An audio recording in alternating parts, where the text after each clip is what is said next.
भीषेम आबो वो ब्रो रूहो खादीशो हाथ आलो हो शारीरो लेश शुभ हो वालाइन रहमो वहनोनो न ओलम ओलमीनामीन। पिता पुत्र परिशुद्धात्मा का सदा स्तुति रहो। नमस्कार दोस्तों, आज मैं आपके सामने भारत में ईसाई धर्म का इतिहास के बारे में बात करना चाहता हूं। वैसे ईसाई धर्म भारत का तीसरा है। हिंदुइज्म, इस्लाम के बाद क्रिश्चियनिटी, ईसाई समाज का तीसरा नंबर आता है भारत में। 2.3% है ये 2011 के जनगणना के आंकड़े। ईसाई धर्म के लोग ज़्यादातर आपको केरल में मिलेंगे, केरल, गोवा और नॉर्थ ईस्टर्न स्टेट में मणिपुर, नागालैंड, इधर इस जगह ज़्यादा है। वैसे हर जगह है। तो ईसाई समाज भारत में कब आया, कैसे आया, किसने इसका प्रचार शुरुआत किया, इसके बारे में हम बात करने वाले हैं। ज़्यादातर लोग ये समझते हैं कि ईसाई समाज अंग्रेजों की आने के बाद भारत में आया, वो गलत है। ईसाई समाज कहते हैं कि यूरोप में पहुंचने से पहले ही भारत में पहुंच चुका था। यानी कि साल एडी 52 में, एडी 52 में ही भारत में पहुंच चुका था।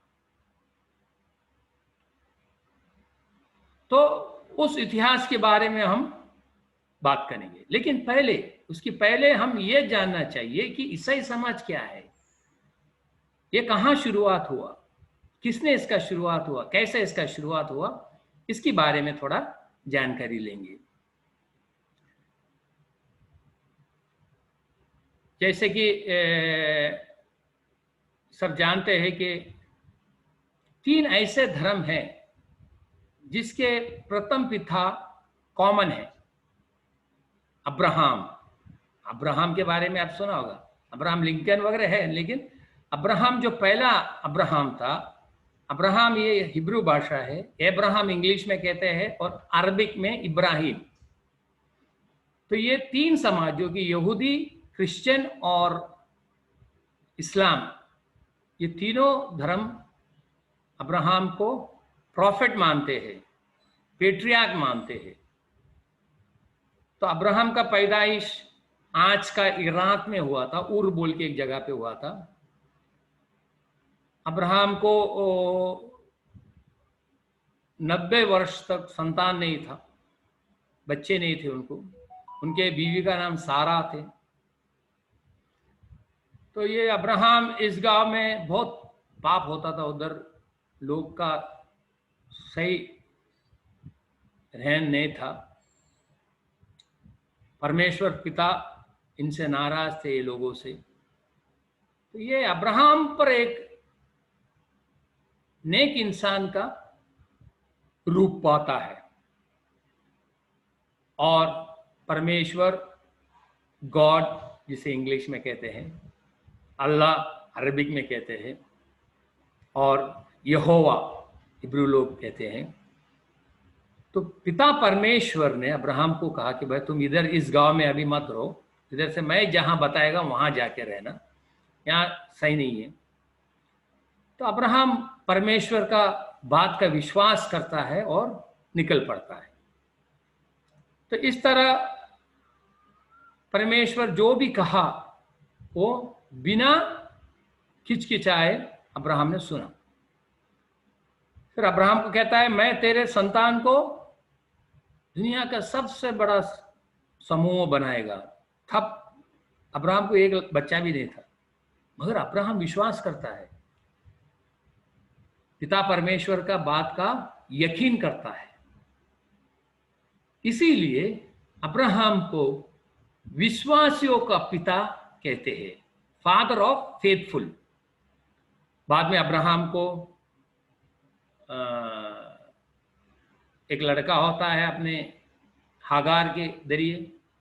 अब्राहम का बीवी सारा अब्राहम से कहता है कि मेरे पेट में बच्चा कुछ पैदा नहीं होता है आपके लिए, आपका परंपरा रखने के लिए अब हागार के जरिए मुझे एक लड़का देना चाहिए, बच्चा देना चाहिए।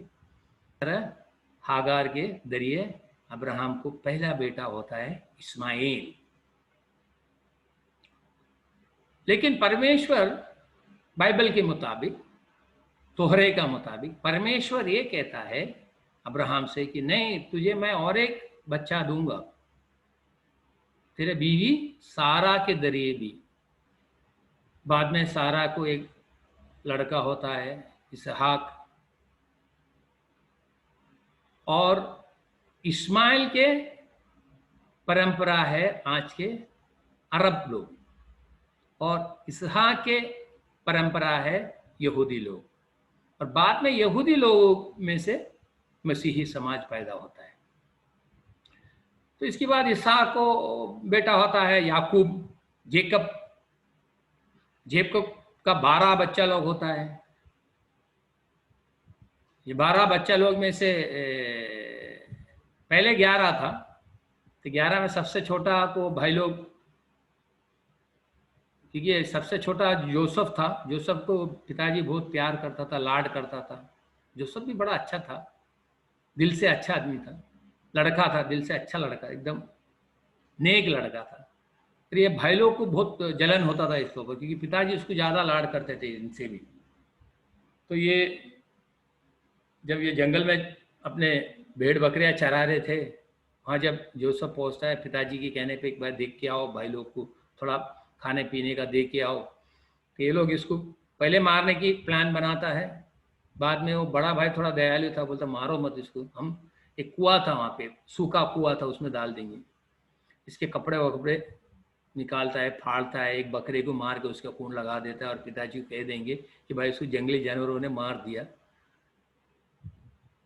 तभी कुछ व्यापारी लोग वहां से गुजर रहे थे, इजिप्ट जा रहे थे। ये बड़े का ख्याल में आता है, यार इसको एक काम करेंगे, इसको बेच डालेंगे। तो ये समझता है कम से कम इसकी जान बच जाएगा, ये कहीं ना कहीं जाके ना गुजारा कर लेंगे। तो ये व्यापारियों को, जोसेफ को बेच देता है। इस तरह जोसेफ इजिप्ट पहुंचता है। वहां पहुंचने के बाद वहां के सेना अधिकारी का वहां नौकर बनकर रहता है। फिर सेना अधिकारी का बीवी उसको ऊपर नज़र डालता है, उसके कहना न मानने के ऊपर गलत इल्ज़ाम लगा के उसको जेल डालता है। जेल में वो 2 कैदियों का प्रवचन करता है, जिसका प्रवचन ये था कि एक को राजा छोड़ देगा, फरो राजा जो इजिप्ट के राजा थे, फरो, वो छोड़ देगा, एक को मार देगा। वो प्रवचन सही होता है। बाद में फरो राजा एक सपना देखता है, उस सपने का प्रवचन कोई कर नहीं सकता है। तब जाकर ये आदमी कहता है कि मैं जब जेल में था, एक ऐसा जोसेफ नाम का एक आदमी था, उसने ऐसा ऐसा प्रवचन किया था और वो सही हो गया। इस तरह जोसेफ को फरो राजा बुलाता है, जेल से छुड़ाता है, अपने दरबार में लाता है, और जोसेफ फरो राजा का सपना का मतलब समझा के देता है कि 7 साल का अच्छा फसल का दिन आएगा, उसके बाद 7 साल का अकाल आएगा। तो जोसेफ को फरो राजा महामंत्री बनाता है कि भाई तू ही इसका परिहार ढूंढो, इसका हल तू ही करना है, क्या करना, सब कुछ अधिकार देता है। और जोसेफ बाद में वहाँ पे एक महामंत्री बनकर एक अच्छी तरह वहाँ सब चीज़ें तैयार करता है। वो गोडाउन बनाते हैं, बड़े बड़े गोडाउन बना के, और ये 7 साल में जितने भी फसल उगाना है, ज़्यादा फसल उगा के उसमें स्टोर करके रखता है, उसमें रखता है। और बाद में 7 साल का जब अकाल आता है, लोगों को राशन के जरिए देकर सबको जिंदा रखता है। तो जब ये अकाल आता है, जोसेफ के पिता याकूब, जेकब अपने बेटों को बोलता है भाई जाओ, उधर ऐसा दे रहा है, तुम भी जाके लेके आना, नहीं तो हम भी भूखे मर जाएंगे यहीं। तो भाई लोग आता है, जोसेफ उनको पहचानता है, मगर ये जोसेफ को ये लोग नहीं पहचानता है कि वो जब छोटा था, जब इन्होंने भेज दिए थे ना इसको, ये अभी बड़ा हो गया, बड़ा मंत्री हो गया, उसका वेशभूष बदल गया। और जोसेफ पहचानता है और भाइयों को थोड़ा मजा लेता है भाइयों का वो इतना तंग किया था ना जोसेफ को उसने, और वो प्यार उनका कभी भाइयों का, उनका प्यार कम नहीं हुआ। बाद में ये पिताजी को और छोटा सबसे जोसेफ के बाद एक भाई और एक बेटा और पैदा होता है बेन्यामिन, उसको भी सब लेके वो इजिप्ट में लाते हैं। और इस तरह अब्राहम का बेटा इसहाक, इसहाक का बेटा याकूब, जेकब, जेकब का 12 संतति है। ये 12 लोगों वहीं इजिप्ट में रहना उनका शुरुआत होता है। वो बड़े खुश थे। तो ये 12 लोगों का संतति बढ़कर एक बड़ा जनता हो जाता है, यहूदी लोग का बड़ा संख्या हो जाता है। तो पहले अगर उस टाइम का फरो मर जाता है, उसके बाद उसका बेटा आता है, वो गुजर जाता है, उसका बेटा आता है। तो इस तरह जो एक बेटा जो कि जानता नहीं था यहूदी लोगों के बारे में, जिसको मालूम नहीं था कि यूसुफ कौन था, उसके भाई लोग कौन थे, ये कैसा यहाँ है, कौन लोग, ये इस चरित्र उसको नहीं मालूम था। उसने देखा यहूदी लोग बड़े, यहूदी लोग का एक ये है कि ये बड़े बुद्धिशाली है, बड़े दिमाग वाले हैं, बड़े मेहनती है, अगर जो भी करता है ये बड़ा सफल होते हैं। तो ये देखते हैं कि भाई अगर ऐसा जाएगा तो हमारा मिस्र ये एक दिन इनके हाथ में रहेंगे। तो इनको गुलाम बना देते हैं, गुलाम में इनको बहुत पीड़ना करते हैं। और उस जमाने में मोसेस, जिसे मूसा कहते हैं, इनकी पैदा होते हैं। पर जब वो पैदा होता है, जब का जो फरो राजा है एक ऑर्डर निकाला था कि जो भी लड़का पैदा होगा उसको मार देना, ताकि इनके संख्या ना बने, इनका जनगणना ना बढ़े, इसलिए इनको मार देना, ये ऑर्डर दिया था। तो जब मोसेस पैदा होता है, इसका माँ उसको छुपा के क्या करता है, उसको बेटी को बुला के उसको एक बास्केट बनाता है, एक टोकरा बनाता है, टोकरे में उसको रख के उसको बोलता है जब वो फरो राजा का बेटी नहाने के लिए नदी में, नील नदी में उतरेगी, तो हल्लू से उसको ये पानी में डाल के उसको उसकी तरफ बहा देना। तो वो वैसी करती है। फरो का बेटी ये बच्चे का रोना सुन के जाके देखता है कि एक सुंदर बच्चा दिखता है उसको, तो क्या करती है, उसको गोद लेती है, उसको पालती है। इस तरह मूसा राजकुमार की तरह बढ़ता है, पलता है। तब इसकी बहन जब ये लेती है नदी से, जब मोसे को निकालता है, मोसेस को निकालता है, तो ये बहन जाके बोलती है भाई तुमको हम कैसा पालेगा ये बच्चे को, उसको दूध कैसा पिलाएगा। एक औरत है जो कि अभी अभी उसने जन्म दिया बच्चे को, तो उसको लाओ क्या, मैं वो उसका दूध पिलाएंगे, इसको उसको आया बोल के रखेंगे। हाँ तो ठीक है यार बोलते। ये सब परमेश्वर का एक रचना है, सच देखा तो ये मूसा का ही माँ को उसका आया बोल के वो राजकुमारी रखता है, और उसका पालना मूसा का अपना ही माँ आया का रूप में करता है। तो उसको धीरे धीरे ये कहानी भी उसको सुनाती है कि तू ऐसा ऐसा पैदा हुआ था, ऐसा ऐसा मैंने तेरे को जान बचाने के लिए ऐसा ऐसा किया था, और ये रानी के पास तू पहुंच गया है, तू यहूदी है, तेरे जनता है ये। तो यहूदी लोग जब एक प्रार्थना करते थे कि परमेश्वर से, यहोवा से ये याचना करते थे कि हमको यहाँ से मुक्ति दिलाओ, ये गुलामी से हमको मुक्त करो। तो एक दिन परमेश्वर यहोवा मोशे को दर्शन देता है और कहता है कि तू इनको यहाँ से निकालेगा। मोशा बोलता है, मोशा थोड़ा हेकला था, थोड़ा जुबान में थोड़ा तकलीफ था, बात कर नहीं सकता। बोलता है, मोशा बोलता है मेरे से होगा नहीं ये कुछ। तो पहली बात तो मोशा अभी वो बीच में कुछ किस्से होते हैं जिसकी वजह से वो फरो राजा का दुश्मन हो जाता है और वहां से भागे हुआ रहता है। मोशा बोलता मैं नहीं जा सकता, मैं गया तो पहली बात वो पकड़ेगा मेरे को, दूसरी बात मैं बात नहीं कर सकता सीधा। तो यहोवा कहता है कि भाई, परमेश्वर कहता है कि भाई तू उसका फिक्र मत कर, मैं है ना, मैं तुझे अहरोन को तेरी मदद के लिए देगा, वो तेरे लिए बात करेगा। इस तरह मोशा फ़रो के पास जाता है, अपना जनता इसराइल को, यहूदी लोगों को मुक्ति का मांग करता है। जो कि ये लोग गुलामी थे, वहाँ के जो कंस्ट्रक्शन काम थे सब इनसे करवाए जाते थे, ईंट बनाने का, बिल्डिंग बनाने का काम। तो ये लोग जाएगा तो सब काम बंद पड़ जाएगा, इसलिए फरवा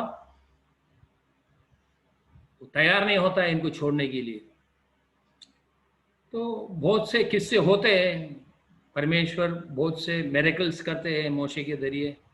आखिरकार उनको छोड़ना पड़ता है। जब लोग वहाँ से निकलते हैं, मिस्रैम से निकलते हैं, फरो कुछ देर के बाद उनका पीछा करते हैं। और जैसे कि एक कहानी मालूम है, वो समुंदर दो हो जाता है। ये यहूदी लोग निकलने के बाद पानी आके इनको सब मार देता है, मिस्री लोगों को मार देते हैं। तो यहोवा एक प्रॉमिस दिया था कि तुमको मैं एक राज्य दूंगा, एक जगह तुम्हारा सेपरेट कनान देश तुमको देगा। तो इस तरह वो कनान में आते हैं। तो ये जो 12 लड़के थे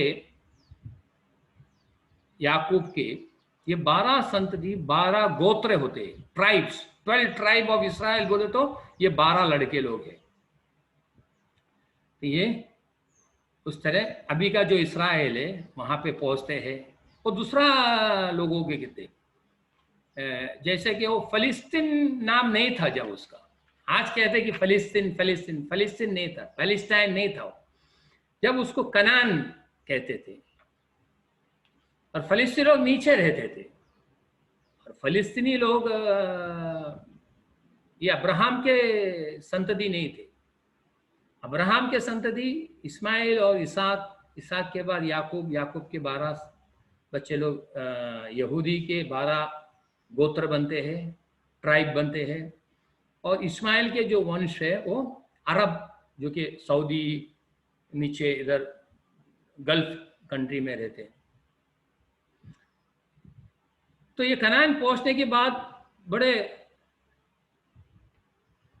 वहाँ के जो जगह है, बड़ा अच्छा जगह था, एकदम फसल के लिए वगैरह अच्छे थे, खुशहाली थी उधर। तो इनको गाइड करने के लिए एक प्रॉफिट हमेशा रहता था। इसके बाद में ये इसराइल जनता बोलते हमको एक राजा चाहिए। इस तरह सौल नाम का एक आदमी को, यहूदी को राजा बनाता है परमेश्वर। उसके बाद दावीद आता है, डेविड, किंग डेविड का बेटा सलोमोन, जो कि बहुत फेमस राजा थे। इसके बीच में मैं एक जानकारी और देना चाहता हूं कि सलोमोन राजा बहुत दिमाग वाला था, बहुत ब्रिलियंट आदमी था। ये एक मशहूर राजा था उस जमाने के। इसको मिलने के लिए दूसरे देशों से राजा रानी लोग आते थे इनके सलाह लेने के लिए। बहुत इनके ब्रेन बहुत चलता था, तो सलाह लेने के लिए और उनसे ज्ञान लेने के लिए दूसरे देशों से लोग आते थे। तो सलोमन राजा ने अपना राज्य बड़ा किया, बढ़ाते गया। और सलोमन राजा ने यहूदियों का पहला मंदिर का बांधकाम शुरू किया, जबकि डेविड चाहता था कि वो बनाए, लेकिन परमेश्वर कहता है नहीं, तेरा हाथ खूनों से रंगा। ये बहुत बड़ा सोल्जर था ये दाऊद, बहुत फलिस्तीनियों को मारा इसे युद्ध में, क्योंकि हमेशा ये यहूदी और फलिस्तीनी की जब से दुश्मनी है।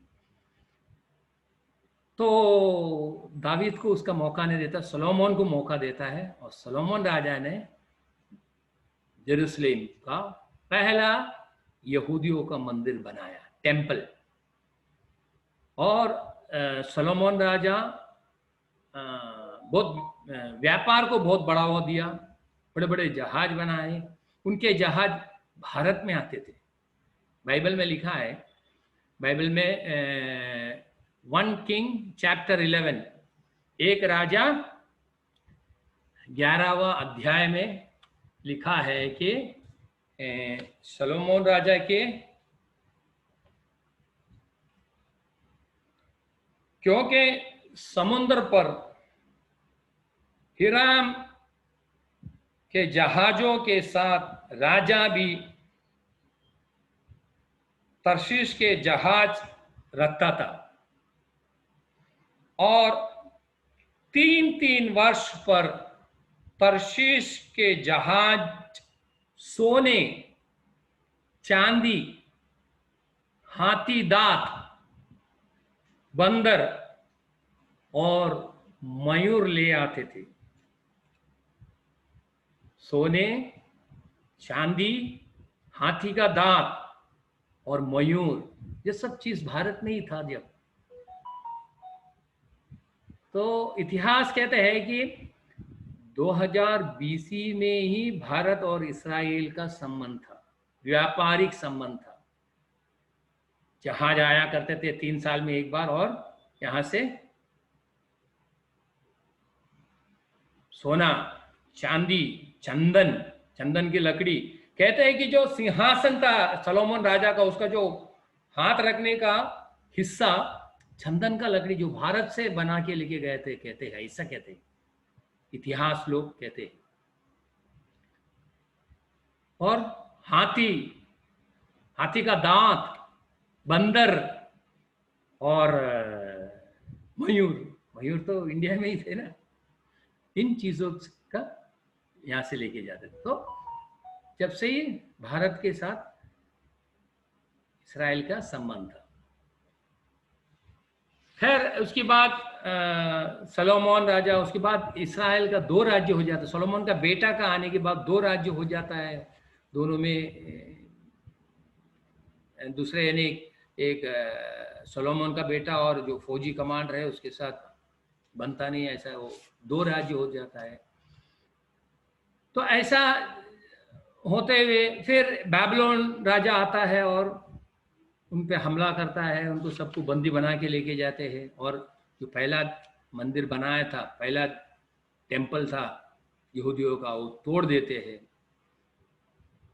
उसके बाद में ये लोग वापस लाया जाता है, दूसरा टेम्पल बनाता है। और परमेश्वर ने एक वादा किया था कि मैं तुमको एक मसीहा भेजूंगा। तो यहूदी लोग ये मानते थे कि ये मसीहा यानी कोई राज्य वंश में आएगा, एक राजा का कुटुंब में आएगा। सच में देखा तो दावीद का कुटुंब में ही पैदा होता है यीशु मसीहा, क्योंकि योसेफ जो पिता था उनका बायोलॉजिकल फादर नहीं था, फिर भी वो डेविड का जनरेशन में था।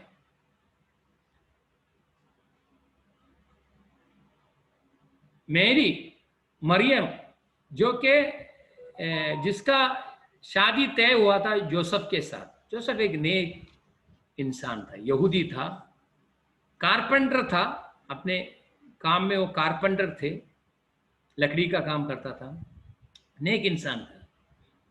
तो उसके मरियम के साथ शादी तय हुआ था। तो इस समय गब्रिएल दूध आता है और पिता परमेश्वर का संदेश उसको सुनाता है कि तू गर्भवती बनेगा, परिशुद्ध आत्मा का जरिए मरियम तू गर्भवती बनेगा, तू भागवती कहला जाएगा, कि मसीहा है, तेरे पेट में जो बच्चा बन रहा वो मसीहा कहलाएगा, वो ये लोगों का उद्धारण करेगा। जब जोसेफ को पहले मालूम होता है कि मरियम गर्भवती है तो पहले शंका करता है कि भाई ये इसको शादी करेगा तो मैं बदनाम हो जाएगा, तो उसको तलाक देने की प्लान बनाता है। मगर परमेश्वर फिर दूध को बेच के बोलता है नहीं नहीं, वो गलती नहीं, वो शी इज वेरी क्लीन, उसका गर्भ परिशुद्ध आत्मा का जरिए पिता परमेश्वर ने दिया है, वो कोई गलत नहीं है, तुम उसको छोड़ना नहीं, उसका ख्याल करना, उससे शादी करना। इस तरह जोसेफ मरियम को छोड़ता नहीं है, उससे शादी करता है, मगर शारीरिक संबंध रखता नहीं है। जब उसको ये मालूम होता है कि परिशुद्ध आत्मा का जरिए वो गर्भवती है, उसका देखरेख करता है। तो इस तरह यीशु मसीहा का जन्म बेथलेहेम में होता है। तो इस तरह यीशु मसीहा का जन्म बेथलेहेम में होता है। बेथलेहम में ये जनगणना लेने के लिए, जबकि वहाँ के जो राजा थे उन्होंने ऑर्डर दिया था कि सबका, जब रोम का अंडर में आ गया था इसराइल जो है, रोम राजा के शासन में आया था, तो वो जनगणना के लिए बेथलेहम में पहुंचता है, क्योंकि जोसेफ का गांव वो था। तो इस तरह जब बेथलेहम में पहुंचता है तो मरियम यीशु मसीहा का जन्म देती है। तब उसको रहने के लिए उस ज़माने में उसका घर उधर नहीं था, लॉज होटल कुछ नहीं था जब अवेलेबल, क्योंकि जब बहुत संख्या से लोग आए थे, फुल था, पूरा भरा हुआ था शहर, इसलिए उसको तब रहने के लिए जगह नहीं मिला। तो ये जहाँ अपने बेड अपना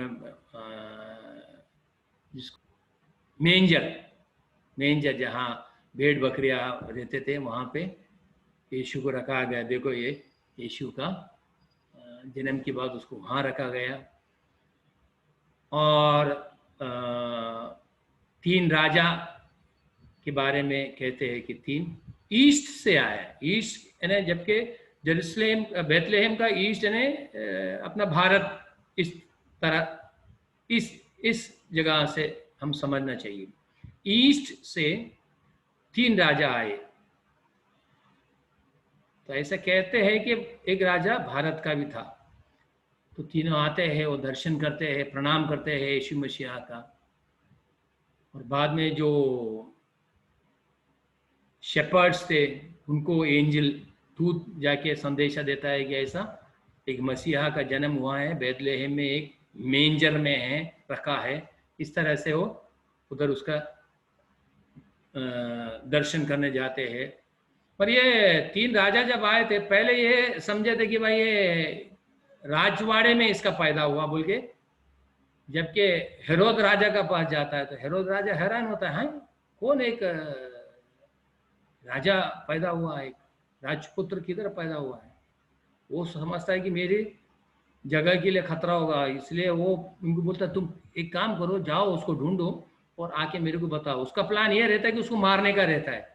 जब ये 3 राजा लोग जाकर उनको मिलता है, उनका दर्शन लेता है, उसके बाद में गॉड परमेश्वर अपने दूत के द्वारा इनको बोलता है कि भाई तुम अभी वापस उसके पास मत जाओ, दूसरा रास्ता पकड़ के अपने देश वापस जाओ। ये दूसरा रास्ता पकड़ के निकल जाते। जब इनका निकलने के बाद जब राजा देखता है कि ये लोग ने इसको चकमा दिया, ये नहीं आए, तो ये ऑर्डर करता है कि 2 साल और उसके नीचे के सब लड़का लोगों को मार दो।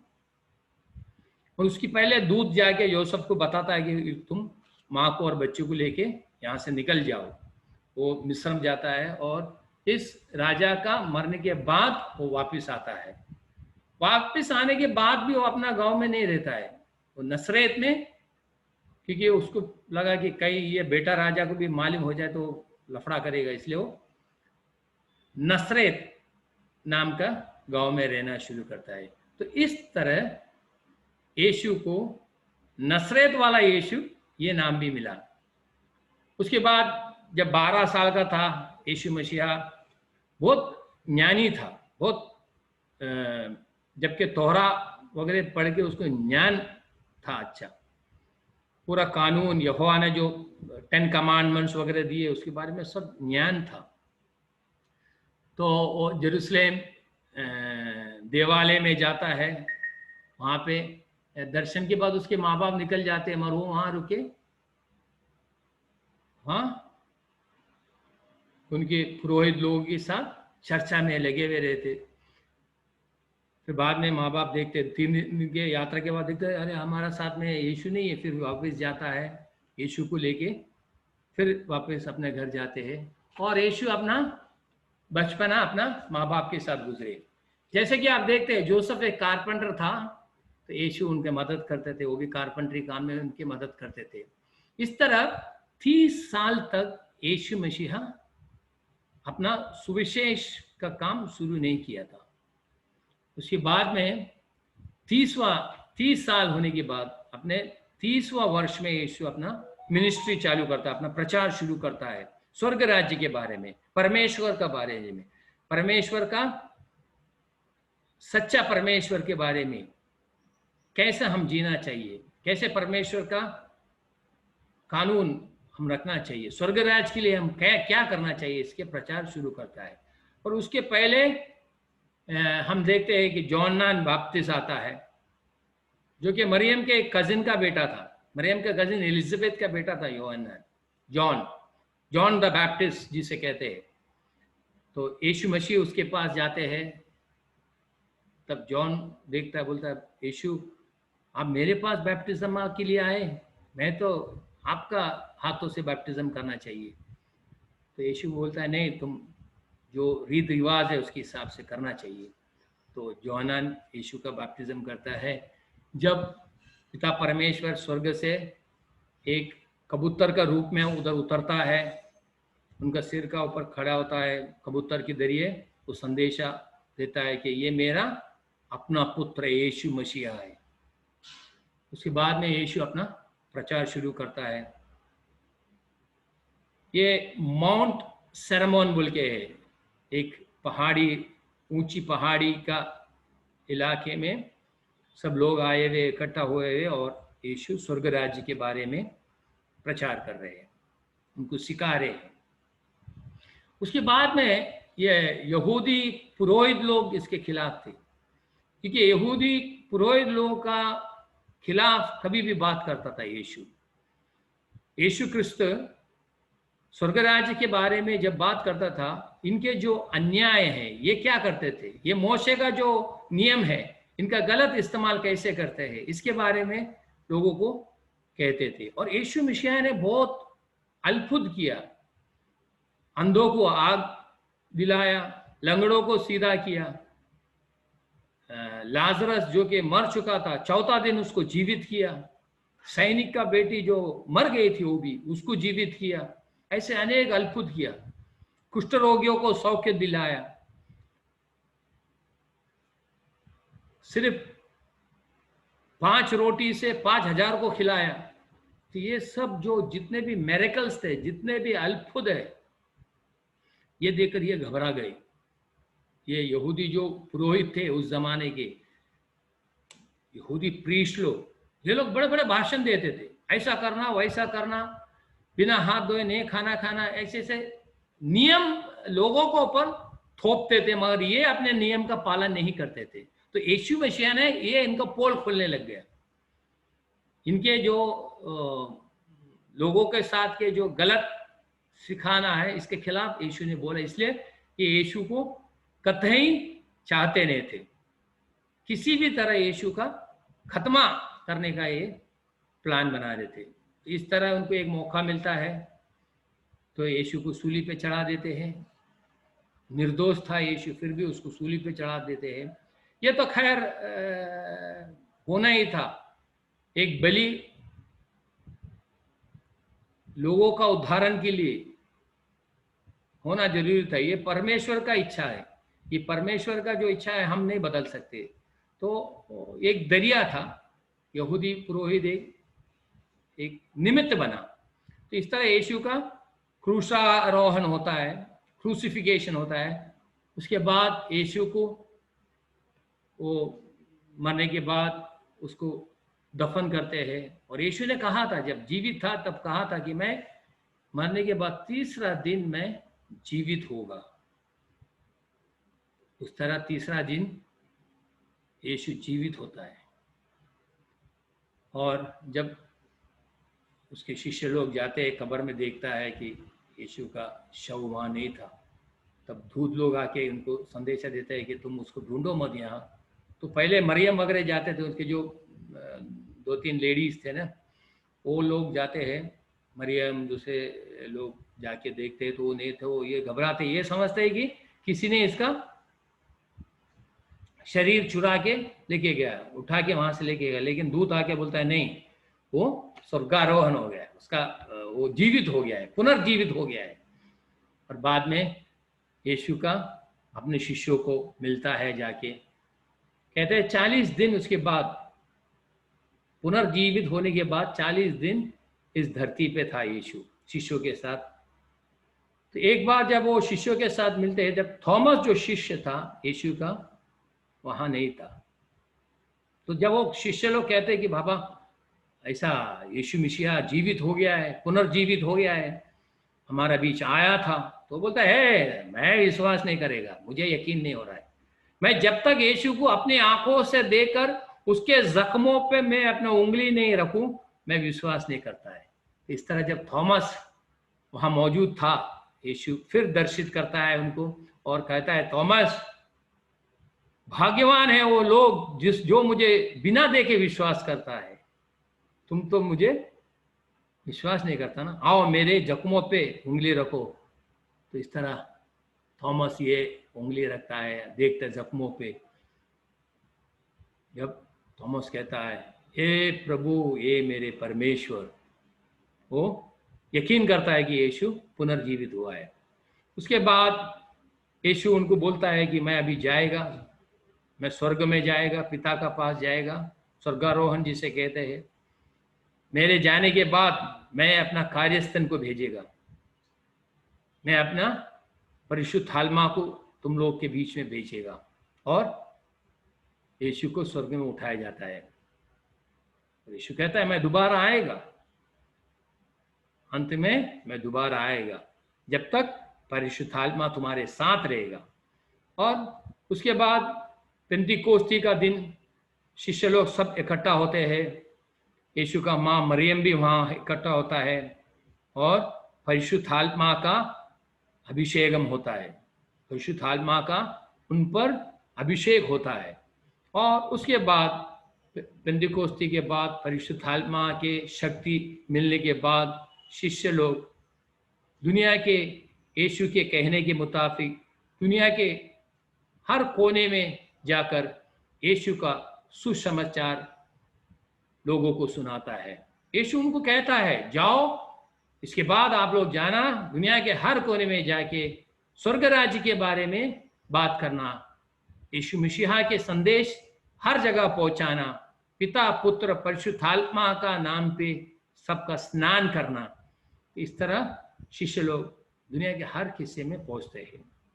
तो इस तरह शुरुआत में ये लोग जेरूसलेम में थे, जैसे कि इस नक्शा में है जेरूसलेम में, यानी इनके यीशु का जो लाइफ है पूरा ये जगह में हुआ था, इसराइल और उसके आज के इसराइल तट पे हुआ था।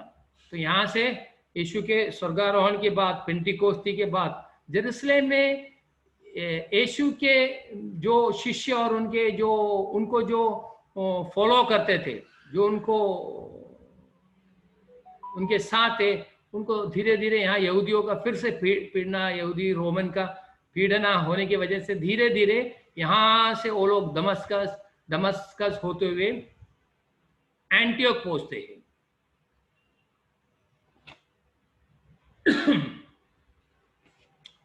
एंटियोक पहुंचते हैं, और जब ये 12 शिष्य थे यीशु के, तो यीशु इसमें से पत्रोस को इनका कैप्टन बनाता है, या तो इनका प्रथम शिष्य बनाता है, लीडर, और उनको बोलता है कि पत्रोस, ये जब पत्रोस एक मछुआरा था, पढ़ा लिखा नहीं था, पर यीशु को बहुत भरोसा वाला आदमी था, भरोसा वाला शिष्य था। तो पत्रोस को कहता है यीशु एक बार कि तू, पत्रोस का मतलब सिमियोन था इनका असल नाम, यीशु उसका नाम बदलता है, इसको पत्रोस यानी रॉक, ग्रीक में पत्रोस पीटर का मतलब रॉक था। तो पत्रोस को कहता है कि तू एक पत्थर है, एक रॉक है, और इस रॉक के ऊपर मैं अपना समाज खड़ा करेगा। तो उसको एक ये चाबी का निशान, कभी भी पत्रोस का जो आइकन है उसमें या तस्वीर है उसमें एक चाबी पकड़ता हुआ नजर आएगा आपको। तो यीशु कहता है तुम शिष्य लोगों को वो आशीर्वाद देता है, उनको ब्लेसिंग देता है, बोलता है तुम इस दुनिया में जो खोलेगा वो खुल जाएगा, और जो बंद करेगा वो बंद हो जाएगा। यानी कि तुम जिसका पाप माफ करेगा वो उसका मैं पाप माफ करेगा, और जिसका नहीं माफ करेगा उसका मैं भी माफ नहीं करेगा। ये अधिकार देता है, प्रीस्टली अधिकार देता है। इस तरह बाद में सब शिष्य तरह तरह के जगह पे जाते हैं। और एक बात कहना चाहता हूँ मैं, जैसा जेरूसलेम से ये लोग पलायन करते दमस्कस के वहाँ से एंटियोक पहुँचता है, जो कि सीरिया और आज तुर्की के बॉर्डर जगह है। वहाँ पर पत्रोस ये समाज का स्थापना करता है। वहाँ पर 2 बिशप का बिशप को अधिकार देता है। 2 शिष्यों में से 2 उनके शिष्यों में से 2 व्यक्ति को निकाल के वो उनके बाद वहाँ का बिशप मेट्रोपॉलिटन जिसे कहते हैं अधिकार देता है। और एंटियोक में पहली बार इन लोगों को मसीही नाम दिया जाता है, क्रिश्चियन ये नाम सबसे पहले इनको एंटियोक में मिलता है। बाइबल के अनुसार बाइबल ये कहता है कि इनको पहली बार क्रिश्चियन ये नाम एंटियोक में मिलता है। बाइबल में प्रेरितों के 11 अध्याय में लिखता है,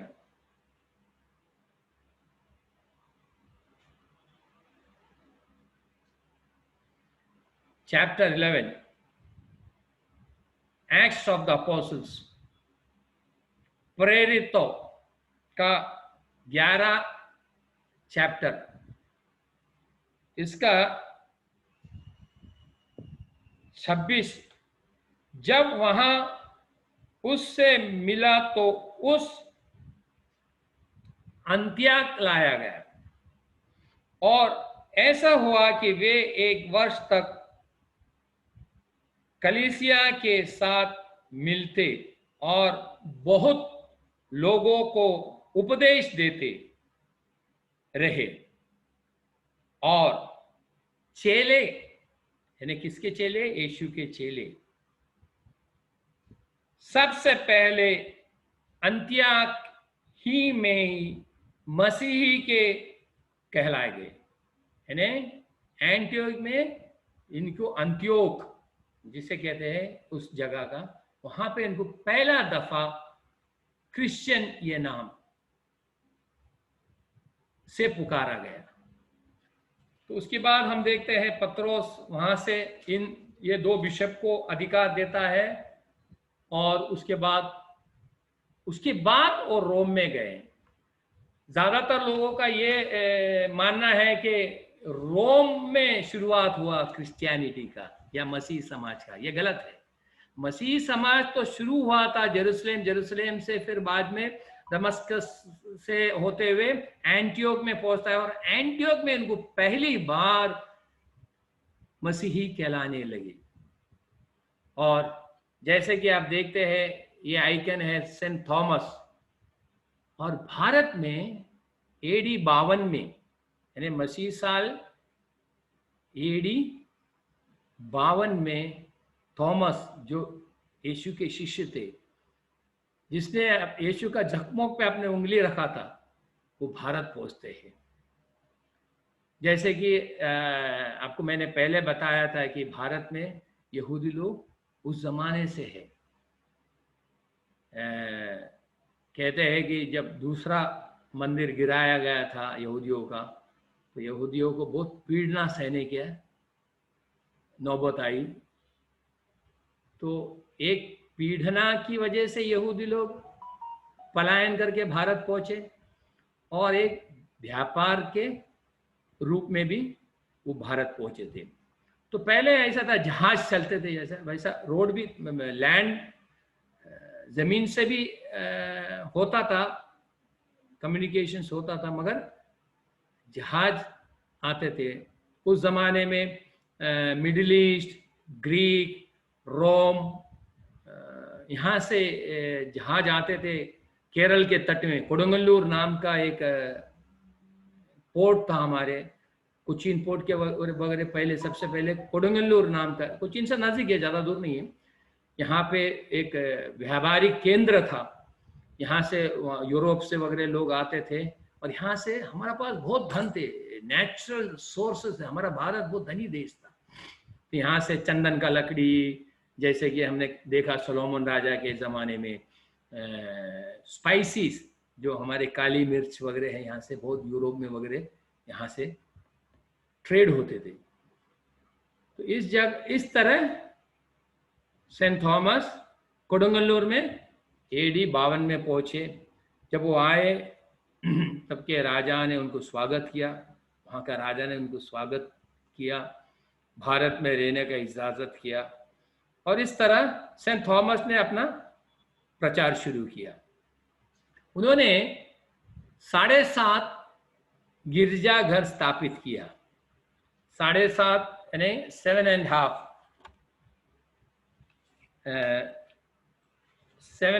गिरजाघर का स्थापना किया।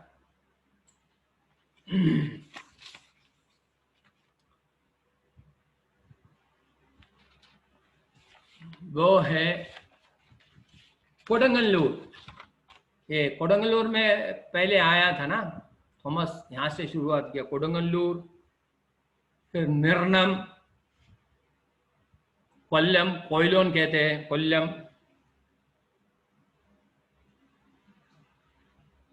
पालयूर, कोकमंगलम, परवूर, निनक्कल, और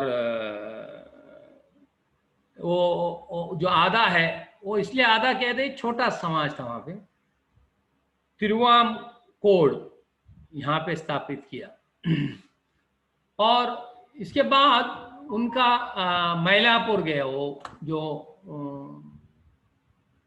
चेन्नई के पास है ना। यहाँ देखते हैं कि ABCDEFG 1 2 3 4 5 6 7 और एक छोटा चर्च भी स्थापित करता है।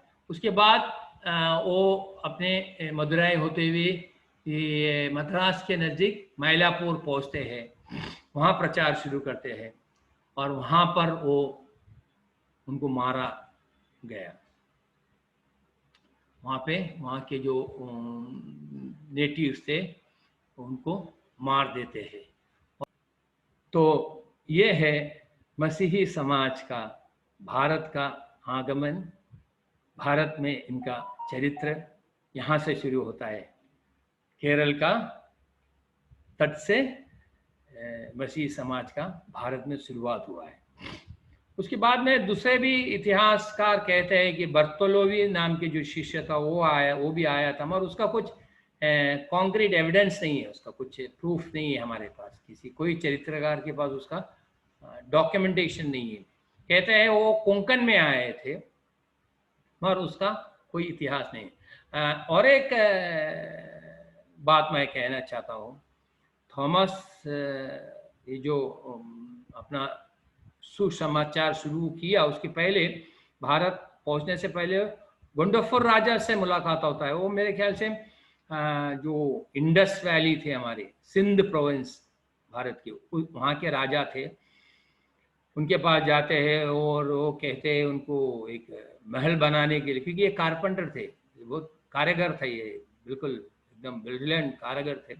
उनको कहते हैं वो पैसा देता है और वो गरीबों में बांट देते हैं। बाद में एक दिन राजा बुला के उनको पूछता है, बाबा किधर है, तैयार है महल? तो वो बोलता है मैं महल बनाया आपका, और इस दुनिया में नहीं, स्वर्ग राज्य में आपका लिए महल बनाया। तो गुस्से में आके इनको जेल में डाल देते हैं।